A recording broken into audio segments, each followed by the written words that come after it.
If you're looking to improve your mechanics or just improve your fighting IQ overall, then this video is for you. Today, I'm breaking down a subscriber's gameplay, going over everything that went wrong and how we can fix it. Now, let's get straight into it. I guess I have like a quick little clip of me just playing like endgame. So I've been playing a map. It's called Cup endgame. Yeah, Cup Endgame. That's what I've been playing. Yeah, I've been practicing on that. I feel like my decision making is definitely an opportunity. So I don't know if you just want to give me like just some quick basic feedback on like some dumb little things you may see. Start your screen. I'll watch. All right. Use metal. There we go. That's it. All right. So this is just 5 minutes. No, you're good. I'll say one thing first. This map is pretty much all about mechanics, so a lot of these will probably be mechanics related. So we'll start that with that. But go ahead and play it. Sure.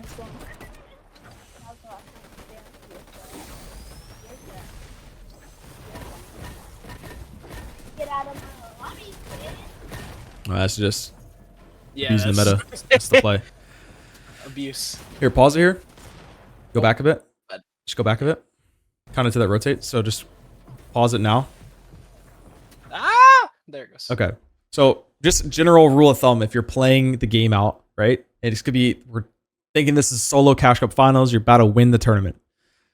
If you're trying to win the tournament, you're trying to play a side of zone. This is smart. Like not going far left of those metal walls, but instead staying to the right side. It's smart. Yeah. But always try to stay on the storm edge, because this is now leaving you, like if we teleport players one behind you, one to your left, now you're actually pinched. Versus if you're the one on the hard edge, you're always on the edge and no one's to your side. So that's like basic, but it gets deeper than that in the sense that like certain zones won't pull, like it'll just slowly expand more to the right. So if that makes sense to you, like sometimes you'll think you're on the edge, but then it just keeps going more to the right, more than you thought. And if you don't stay fully edge, like fully on the storm edge, then somebody will get in between you if it expands a little bit to the right. Does that make sense?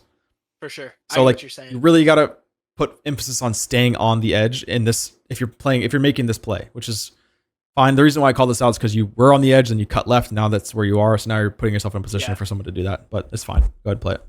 Gotcha. Also, I'll say a lot of things in competitive, like it's a great example of what I just said there. It's minor. We're playing a cup end game, so it's not much on the line. Yeah. But some things like you'll do, like that worked. You were fine. No one hit you. No one shot you. Right? This competitive Fortnite. It's a battle royale RNG filled game. Like no one did it. But I promise you'll play tournaments, and if you don't pick up on that and like actually put that into play, it's gonna happen, and it's gonna happen in the worst times. And then you could be in the winning a tournament and you do it and it doesn't happen and you're fine. But that's competitive Fortnite. You got to really not dial in on the small things, so that way you don't get caught off guard and mess up your games. Yeah, go ahead and play it.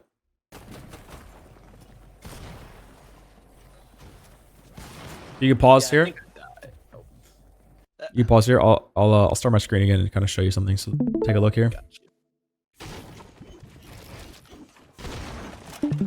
Okay, so this is like very fast, and it didn't get you killed again. I don't want to repeat the same thing, but so it was fine. You're good. But a good rule of thumb and a good habit to build is you're coming in, you're rotating. Let me just go down. You're rotating. There's a guy in front of you, whatever. You go up. You're here. You gotta pop a mini, right? Whenever you're healing, cone, edit your cone, triple away your cone. This is what I always call it, triple away your cone. If I'm coaching in a solo tournament and I say you need to triple away your cone right now, you need to just 1, 2, 3, triple, edit your cone. And then the simple side of this is you edit it towards the crowd. So let's just say there's 800 people in front of me here, all over. You edit towards the crowd, not like this way. So that way when you're healing, you're gonna get sprayed in the back. So right there, like you knew that the crowd was that guy that was like, I think he was like one down, right? He was like there. Yeah, it was something like that. So you're healing, popping a mini, you got to edit this straight into this, boom.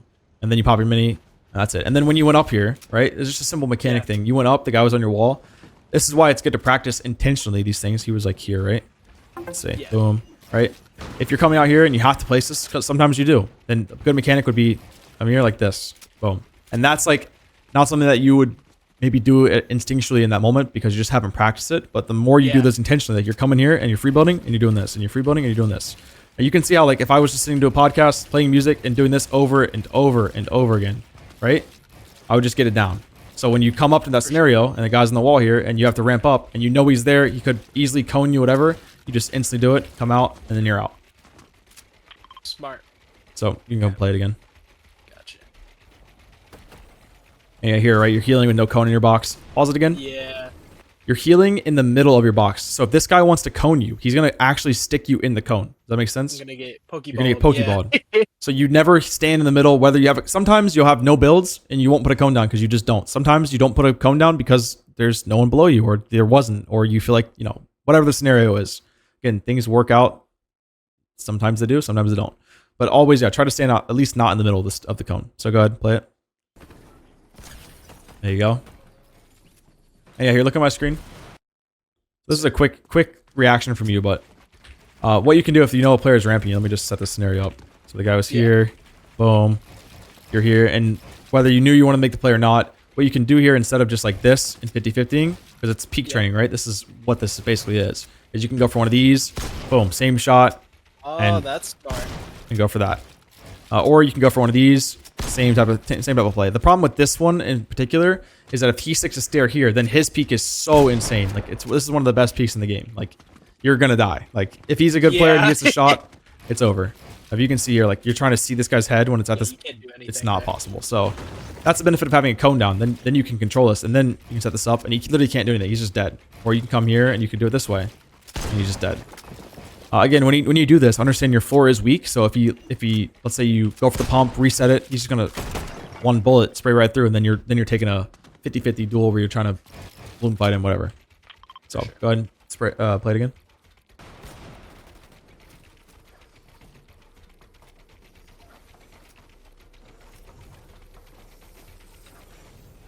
That's just bat tech, like knowing how to use it, when to jump off, like. Yeah. Alright, pause it again. Small thing. It wasn't even something you should pull on the scenario, but I want to teach you this so you know it.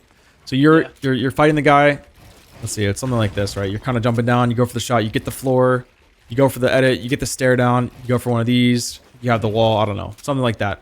What you should be doing, and this is something that you just gotta routinely practice, intentionally free build and do this, is you come down here, or you got the player, and you go for one of these. You edit the stair like this, just in case he gets this wall, or just in case he swings you. He could literally just be like this, and he's ready to run at you. You need to be able to go pump, reset, pump, reset, pump, reset, versus like, you did this, so now the player runs you, you're like, well, you know, flip the stair, it's just funky, or you do this, and it's just tricky. So this is the best stair edit to make. Not this individual one, but anything that's away from you like this is the best one. In particular, the best away stair edit is this one here, because you're on a right-hand peak, you can jump down, reset, and go for the shot. Jump down, pump, reset.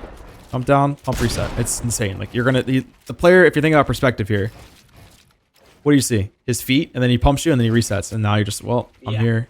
So that's what I wish you did there. It's not a big deal. It didn't help you win or lose the fight, but it's a mechanic thing that if you can drill these things in, you'll be a ton better. This is the reason why, like, players have just practiced these things. Like, they'll come around here and they'll stair flip, and they'll, instead of doing this, right, and going for a piece like this, because this does, if the player is looking for a shot on you, this is swinging. You're wide open, versus if you go for one of these, right, and you swing, you maybe get hit a little bit, but based off your angle and his angle, but you may not get hit at all. And that's why, like, doing things and learning it, like if I was to learn it for the first time, I would just tell you never make a wide edit and only do windows. Like, you can get so good at the game from just window editing, like that's obviously fine, but if you can just piece with windows, it's insane. Like, you're here going through piece, you're coming through here, and the same thing with like this. If you can learn to never, like, don't even let it be a habit. Don't ever, because it was a habit for me. If you remember Mongrel, you probably know Mongrel. The Mongrel classic was you grab the wall, come here, flip the stair, boom. It's like, dude, I wanted to be that so bad back in like 2020. That was like my jam, dude. I wanted to do that so bad, and I got it. I'm good at it. I can do it. But now it's a game where, like, now I'm just 50-50ing myself. It's the Mongol Classic that no one does anymore. Everyone does this now. They'll come through the wall, and they'll grab the wall, and they'll go for this. Boom, got it. And then they'll edit this angle and go here and get you there.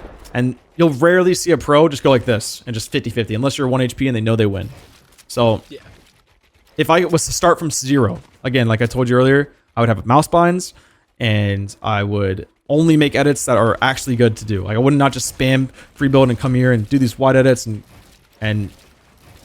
come here and do this. Another thing that I learned just out of me wanting to be somebody was that I would always do these edits. When I started playing competitive, it was just this. It was these, because it was like, I started at the start, bro. Like, it was like only door edits. Like, Myth was doing door edits and it was looking insane. Like, but then the door edits quickly turned into like, oh wait, I can just do this edit. And then it quickly turned into, wait, this is the better edit. So I had to literally manually relearn to only do the 4 wide edit. So you'll see here, I'm just only, like I only want to do it because it gives you just more angles, better run through versus like if you're just doing these, you're just like, you're trying to tell your teammate to follow and he's just like bonking his head and it's just scuffed. So if you were to relearn anything, just take what I'm teaching you here and try to learn the right things because there's no point in doing it backwards.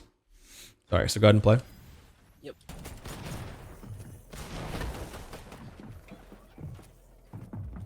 You pause it here. So you're on that guy's wall, right? Let's come back to my screen. You come here. It's something similar to this. It's on the other side, actually. Let's just, right, you're on this guy's wall. You're here. You're like this. You see him in the wall. You should always go for a pre-fire at least, and then a stare. Like, if he edits that, you hit it. If he doesn't, all good, then the wall's weak, and now you have an extra chip damage that you can pump it again, spray from this side, and then now the wall's weak, and that's like pro tip for just pressuring. The more pressure you can put down, the better. But again, a pre-fire would be good here. And then what you could do in that situation is you could pre-fire him, right? If he doesn't make the edit, all good. Then you stare him, and then you could flip the stare. And then if he peeks it, you have an easy peek here. You kill him there, or you can flip it the other way and do one of these. Also, pressuring a player, like this is a good peek because you can see they can't see you. Another one for this would be like this. You could sit like here, and they wouldn't be able to see you really unless they do this edit. Then they're 50-50.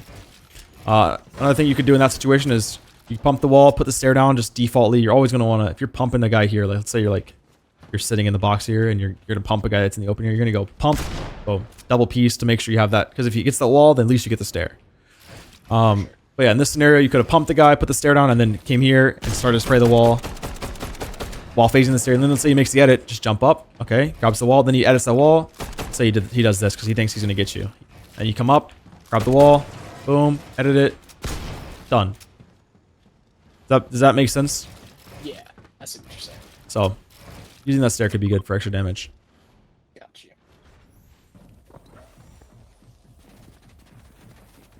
And you can see here, you see how you're doing the bottom 3 right there? Yep. Not that you shouldn't do that in that scenario, but you should do the 4 edits in that scenario. So that's something you gotta not do anymore. You gotta train that mechanic out of you. But yeah, I gotta train the 4, not the little triangles. But don't train the 4 too much because you don't want to be doing what I'm doing, where I'm like editing to piece somebody and I'm opening wide. Like I wish I just didn't train the 4 so much where I didn't do windows. For sure.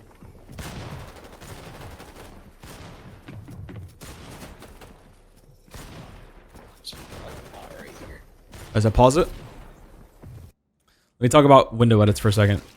We won't go too deep in it, but the middle window is typically the worst. The best one is one of these side ones. The little side edit. One of these is the best one. You could do both if you wanted to, but yeah, I would never recommend doing the middle window. It's good to pull it out if you're like where you kind of were, crouched behind a cone in a specific angle, and the guy, he didn't have a shot on you because of the way the land was built. But typically, you don't want to just be like coming here and boxing a player and then middle window and piece him up, or middle window and shoot the player. Like, it's just too much of a bad peek versus just training yourself to only do side windows. Like, literally, I have had to train myself to only do side windows it's just been the hardest thing to break. Like, if you can never do middle windows ever again, like, you will not be any worse than if you do it. Like, if that makes sense. Or wait, that did not make sense. But yeah, don't do middle windows. No middle windows. No middle windows. And then, secondly, you were on low ground there, and you did a window here, and the guy had like a stare like this, and then you like look this way, right? Remember that? Yeah. And there was a guy here. There's a guy there. The reason why this is bad is because now you reset the wall, and you're turning this way to rotate, and this wall's weak. So all this guy has to do is just pump it, grab it, and then now you're just getting shot in the back while you're rotating. The next thing, and something you should train always, like sticky note this, write this down, drill this in your brain, is never make an edit without the cone down. Never make it without a cone down. Because if you make this edit on this guy right here, and he wants to stare you off, you definitely could, right? Now you're like here, now you're on a stare, he grabs the wall because it's weak, and then you're just dead. Or he just edits the stare and pumps you. So always have a cone down, that'll help you. And then a mechanics routine that I have taught a ton is edit, pump, reset, edit. So it looks like this, cones down, edit, pump, reset, edit. So you're going for that shot on that guy right here. You're gonna have the cone down next time. You're gonna pump the wall, go for that, and then you want to rotate this way, and you're out. Right? Layered yourself. This guy can't spray you. If he does, if he grabs the wall, all good. You have a cone, and you're out. So edit, pump, reset, edit. Just drill that in. Edit, pump, reset, edit. And Literally, like, I've just sat here and practiced this exact peak. Boom. 1, 2, 3. And then you do the other one. 1, 2, right? Over and over and over again until you get this down. And it needs to be a stair. Obviously, it doesn't need to be this. It needs to be this. It can be this too, but ideally just a stair, and you just flip it however you want based off of where players are. Gotcha. Cool.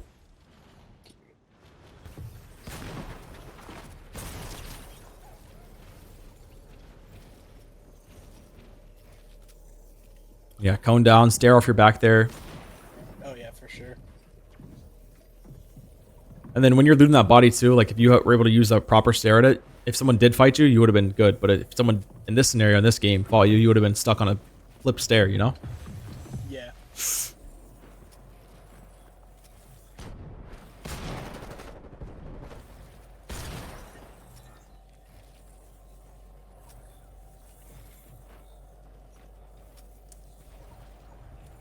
Pause it. This one I already know I make a mistake. No, you're good. I think number one thing, you're doing it already, but just want to reconfirm it with you, is everything is a pattern. So when I'm telling you to like, all right, yo, hit a side jump, you're going to come up here and you're going to stand in the right spot, and it's a pattern. And you're going to just hit every time. You know, hit a 90. Okay, it's a 90. It's 1, 2, 3, jump. 1, 2, 3, jump. It's a pattern. So when you build boxes, it's the same way. And you're doing it here, but just understand that everything is a pattern, and that's really all I wanted to say. Gotcha. The next thing is when you're here, like in your low mats and you're trying to heal off, just cones out or reach further. So just use your cones and just spam them and then catch yourself, whatever you want to do. Like, cones will reach way further than like flooring out. Like, it's just going to be, you can't reach much further. So, yeah. All right, go ahead. Gotcha. And here, I mean, you just ran out of mats and just, yeah, you fell in the water. Yeah. Just tough. And then it keeps going. I don't know what the next one is, but Yeah, we can watch it. gotcha.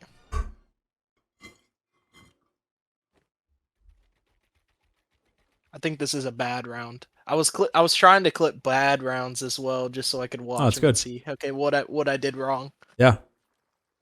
I think the knowledge you have now with like how to process what you're doing wrong, like clipping your gameplay is really smart. Just clipping it over and over and over again and seeing what you're doing wrong and right is good. For sure.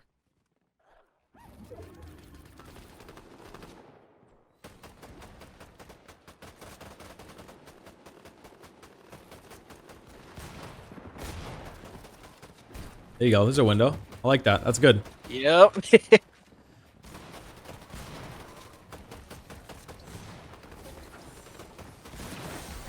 Go back here. Number one thing you should always be doing in competitive when you're rotating, like we'll just say this is a cash cup solo zombie. Instead of like going through your walls, you had your space here or whatever. Always go through your top. Like scout your top. Not always go through your top, but always scout your top at least. Because like right there, we went out and there was a guy like here and here. Like there was people right on you. And if you just looked for a second, you would have seen right here, oh, there's a guy there and there. And then you would have changed your edit or made a different player, came this way and batted up like this, whatever it is. But always scout. That's basically what you just didn't do. And that is actually like competitive 101. Like when I told you to always have a cone in your box, like that's mechanics 101. Competitive 101 is always scout. Like both those got to be drilled into a T. Never ever play any game mode, any creative, ranked, anything. Got to scout, got to have cone in your box. Smart. That's a mistake I make pretty often. Yeah. Just going through like that. Yep. And right there, very smart to not go to low ground and actually ramp up. That's a good play. Here you're on someone's cone, so I would not box there. Of course you move, so. Yeah, that was bad. And running over cones is never the play too, so be careful.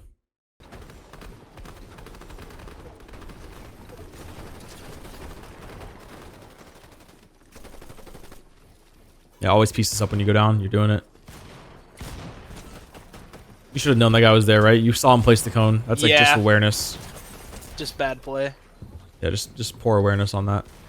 Yeah. And then here, right? You sort of chopping through these builds. It's fine. This works out actually, but you could pick a side there. You could have gone like left or right. Yep. And then I just unfortunate. And then I clipped that. Look at my screen here. So when you're tarping out, let's say like you get that refresh, your back zone, right? instead of just going box by box by box by box and kind of flailing your mouse around, like I'm trying to recreate what it looks like for you to play. Yeah. Like again, it's a combination. So if you're trying to do like a diagonal tarp like you did, it's a combination of just right, boom, boom, boom, right. It's not doesn't have to be box by box. Yeah, also, I don't have to do all the editing. Anything you do, like take a look at when you're watching your games back. Next time, take a look at your crosshair placement and how like much you're moving your mouse. Building a box shouldn't be that, it's not that for you, but it shouldn't be this flailing around. It should just be really tight in here. Like I'm building a full box here, going edit by edit. There, I'm messing up a bit, but no, it's all tight crosshair placement. And then same thing with your side jump. You'll realize this in everything. Your side jumping. So I've taught this to people, and this is what it looks like if it's poor. You'll like diagonal jump here. This is what a good diagonal one looks like. My cross placement's nice and slow. It's controlled. It's accurate. Some people will look like this, right? Or they're trying to because they think the cone has to be you have to look straight up for the cone, but you don't. Just keep it slow, calm. And same thing with 90s. Like you don't want your cross placement to look like this when you're 90ing. Yeah. This is like old mongrel 90s where you just like. But it's gotten better now where it's like just your 90s are just like this. Nice and calm. Smooth. Yep. So make all your gameplay like that. Make all your boxes and your edits. And even like down to what I just did there. Just like from hitting this and going like this. Just normally, I mean, years ago, it used to look like this for me. Right? I would swing my mouse down, flick it, and... Right? And like that works. I'm doing it. But it's cross placement will help you line the shot up easier. Have you have better aim, more control. It's not like you're flailing your mouse around everywhere. And then the next shots. Yeah, next thing I'll explain. Lastly will be in terms of cross placement, your cone placement. So for example, like you didn't know, looking at the numbers, if you look below the numbers, right, it'll place below you, right? So if we place it, it'll place below. Now there I was standing on it, which is another part. If you're standing in the middle or a place where like the cone, let's just not, for example, boom, places below. If you're standing on the cone, like right there or here, I know if I place this cone, I'm going to phase up. So if you look below the numbers still, it'll place one above you because you're just pushing yourself above. If you look above the numbers, it'll place above. Right?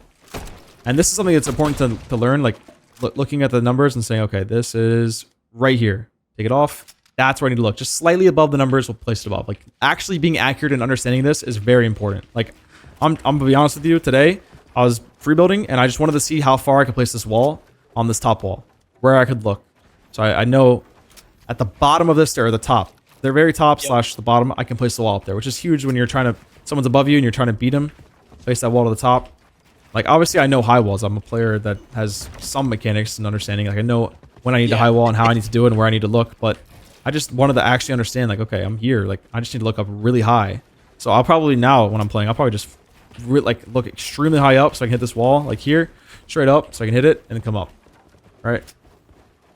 But that's just something I learned today. Like I wanted to intentionally look at this and figure out where I need to look and why and how to place my wall super high. So that's it. Any questions? No, not at the moment. I feel like we covered a ton. I feel like we actually oh yeah, for sure. went through a lot. We got a lot we went through. And I got Yes, some sir. great notes. That was awesome, man. Thank you so much. Of course, dude. My pleasure. My pleasure. Glad to be of assistance. Qual for some stuff. We'll see. I just gotta put in the hours. I think you can, bro. Practice. I think you can.